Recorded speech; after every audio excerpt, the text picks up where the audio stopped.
Dear students अस्सलाम वालेकुम। बेटा आज जो है हमने चंद एक टर्म्स के बारे में पढ़ने हैं जो कि नहायत ही आसान तरीन टर्म्स हैं। फर्स्ट वन है बेटा हमारे पास रिजिड बॉडी। कि रिजिड बॉडी किसे कहते हैं या रिजिड बॉडी से जो है वो क्या मुराद होता है। बेटा सपोज़ ये आपके पास कोई एक ऑब्जेक्ट है, ठीक है। आप लोग जानते हैं दुनिया की जितनी भी चीज़ें हैं वो छोटे छोटे पार्टिकल से मिलके बनी होती हैं। सपोज़ ये इन पार्टिकल से मिलके बनी है, ठीक है, ये ठीक है।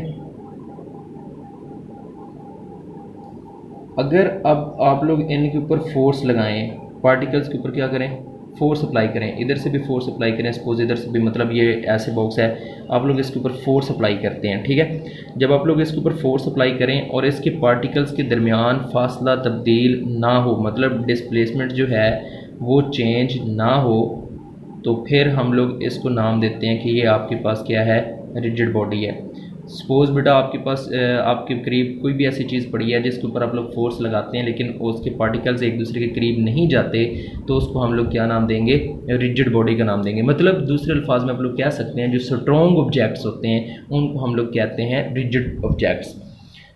देखिए बेटा कुछ ऑब्जेक्ट्स होते हैं जब आप लोग उनके ऊपर फोर्स अप्लाई करते हैं तो उसके पार्टिकल एक दूसरे के करीब चले जाते हैं, इसका मतलब है वो सॉफ्ट ऑब्जेक्ट्स हैं, रिजिड ऑब्जेक्ट्स नहीं है। जैसे कि अगर मैं इस बॉल पॉइंट की बात करता हूँ, मैं इसके ऊपर यहाँ पे फोर्स अप्लाई करता हूँ, अगर ज़्यादा फोर्स अप्लाई करता हूँ तो डेफिनेटली ये अंदर की तरफ जो है पार्टिकल्स एक दूसरे की तरफ मूव कर जाएंगे, तो इसका मतलब है ये बहुत ज़्यादा रिजिड ऑब्जेक्ट नहीं है। लेकिन अगर आम फोर्स के लिए देखें तो ये क्या होगा, रिजिड ऑब्जेक्ट होगा।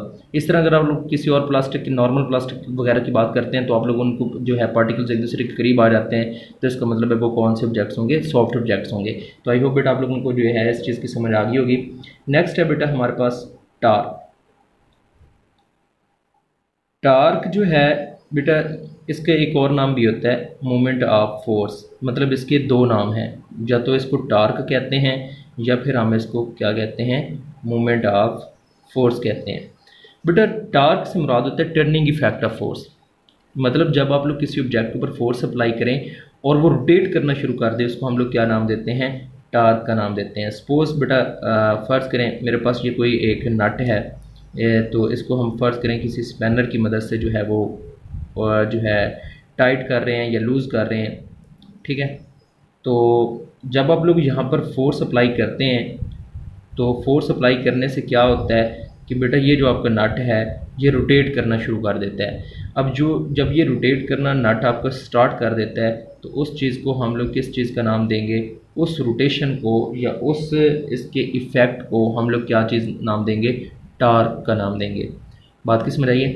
अब जिस पॉइंट के ऊपर आप लोग फोर्स अप्लाई करते हैं इस पॉइंट को हम लोग नाम देते हैं line of action of force. क्या नाम देते हैं, line of action of force.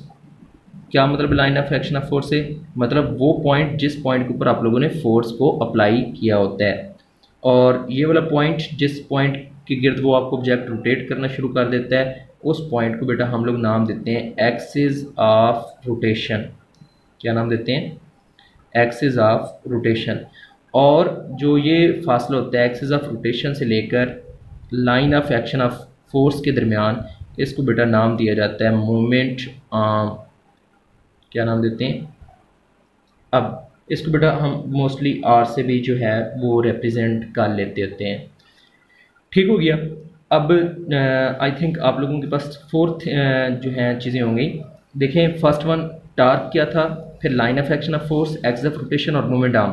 Torque क्या था, टर्निंग इफेक्ट ऑफ फोर्स। मतलब जब आप लोगों ने स्पैनर की मदद से इसको नट को लूज़ किया या टाइट किया, वो जो इफेक्ट था उसको हम लोगों ने नाम दिया टार्क का। जिस पॉइंट पर आप लोगों ने फोर्स अप्लाई की उसको नाम दिया line of action of force का। जिस पॉइंट के गिर्द उस ऑब्जेक्ट ने रोटेट करना शुरू कर दिया उसको हम लोगों ने नाम दिया एक्सिस ऑफ रोटेशन का। और एक्सिस ऑफ रोटेशन और line of action of force के दरमियान जो फासला था उसको हम लोगों ने नाम दिया मोमेंट आर्म का। बेटा देखिए कि अगर हम मैथमेटिकली टार्क की बात करते हैं तो इसको जो डिनोट किया जाता है वो इस साइन से डिनोट किया जाता है और इसको प्रोनाउंस करते हैं टॉक। मैथमेटिकली टार्क को लिखा जाता है आर क्रॉस एफ। आर से मुराद बेटा आपका मोमेंट आर्म है, ठीक है, और एफ से मुराद क्या चीज़ होगी, एफ से मुराद आप लोगों की अप्लाइड फोर्स होगी, ठीक है। अब आर तो आप लोगों को पता है यहाँ से लेकर यहाँ तक, और एफ़ जो आप लोगों ने जितनी फोर्स अप्लाई की है उसको हम लोग नाम क्या दे देंगे, अप्लाइड फोर्स का नाम दे देंगे। अब मैथमेटिकली इसको ऐसे लिखा जा सकता है, अगर आप लोग इसको हम लोग एसआई यूनिट की बात करते हैं तो इसके एसआई यूनिट, फोर्स का यूनिट बेटा न्यूटन होता है, डिस्प्लेसमेंट आर डिस्प्लेसमेंट है तो इसका यूनिट बन जाएगा न्यूटन मीटर। अगर हम इसकी नेचर की बात करते हैं तो आपके पास जो टार्क है बेटा ये वेक्टर क्वांटिटी होती है, मतलब इसको समझने के लिए हमें डायरेक्शन की भी ज़रूरत होती है। ठीक हो गया। अब वापस आते हैं इसी जो एग्जांपल की तरफ। बेटा इसको थोड़ा सा समझने के लिए सपोज़ आप मज़ीद जो है अंडरस्टैंड हो जाएगा। फ़र्ज़ करें ये आपके पास कोई डोर है किसी भी रूम का, सपोज़ आपकी क्लासरूम का है, ठीक है। यहाँ पे सपोज़ इसका जो है वो हैंडल लगा होता है जहाँ से आप लोग पकड़ के इसको जो है वो ओपन जो क्लोज़ करते हैं। यहाँ पे मतलब ये उन स्पोर्ट्स के साथ, दीवार के साथ अटैच होता है जहाँ पे ये रोटेशन क्रिएट करता है। जब आप लोग दरवाजे को ओपन करते हैं तो बेटा दर हकीकत ये भी रोटेशन क्रिएट करता है।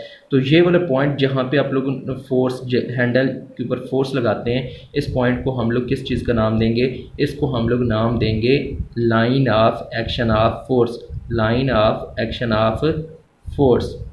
और रोटेशन बेटा इन पॉइंट्स के दरमियान होती है, तो ये वाले जो पॉइंट्स होंगे इन मतलब ये इस पॉइंट के गिर्द होती है, तो इसको हम लोग नाम देंगे एक्सिस ऑफ रोटेशन, ठीक है। और इसके दरमियान ये जो वाला फासला होगा इसको हम लोग किस चीज़ का नाम देंगे, इस चीज़ को हम लोग नाम देंगे मोमेंट आर्म का। बेटा याद रखिए अगर हम लोग बात करते हैं टार्क की तो ये दो फैक्टर्स के ऊपर डिपेंड करती है। फर्स्ट वन आपकी जो अप्लाइड फोर्स है उसके ऊपर, और सेकंड वन जो आपका मोमेंट आर्म है। यहाँ पर बड़ी इंटरेस्टिंग बात बेटा ये है कि अगर आप लोग चाहते हैं कि फोर्स भी आप लोग कम लगाएं और टार्क भी ज़्यादा क्रिएट हो, तो उसके लिए सिर्फ आप लोग अगर मोमेंट आर्म देखें, इसका डायरेक्ट रिलेशन है टार्क के साथ, मोमेंट आर्म को बढ़ा देते हैं तो आपकी डेफिनेटली जो टार्क है वो क्या हो जाएगी, बढ़ जाएगी। मिसाल के तौर पर एक छोटी सी मिसाल लेते हैं कि अगर फ़र्ज़ करें आप लोग 20 न्यूटन मीटर की टार्क क्रिएट करना चाहते हैं और आप लोग फोर्स पहले जो है वो सपोज़ 10 न्यूटन की लगा रहे थे और डिस्टेंस था 2 मीटर का, ठीक है। ये मैंने F लिखा है और ये मैंने R लिखा है, ठीक है। अब अगर मैं चाहता हूँ कि फोर्स मुझे कम लगाना पड़े और इतनी ही टार्क क्रिएट हो, फ़र्ज़ करें आप लोग क्या करते हैं, अप्लाइड फोर्स जस्ट 2 न्यूटन की कर देते हैं, तो आपके पास डिस्टेंस क्या करना पड़ेगा, आप लोगों को जो है वो कितना करना पड़ेगा, 10 मीटर का, तो टार्क उतनी ही क्रिएट होगी 20 न्यूटन मीटर की। इसका मतलब बेटा ये है, सपोज़ ये एक हमारे पास उसी नट की मिसाल लेते हैं, ये कोई एक नट है, ये किसी स्पैनर की मदद से हम लोग इसको जो है वो टाइट करना चाह रहे हैं सपोज़, ठीक है। ये इसका सपोज़ इसके जो हैंडल है वो थोड़ा हम लेंथी बना लेते हैं जहाँ तक है सपोज़।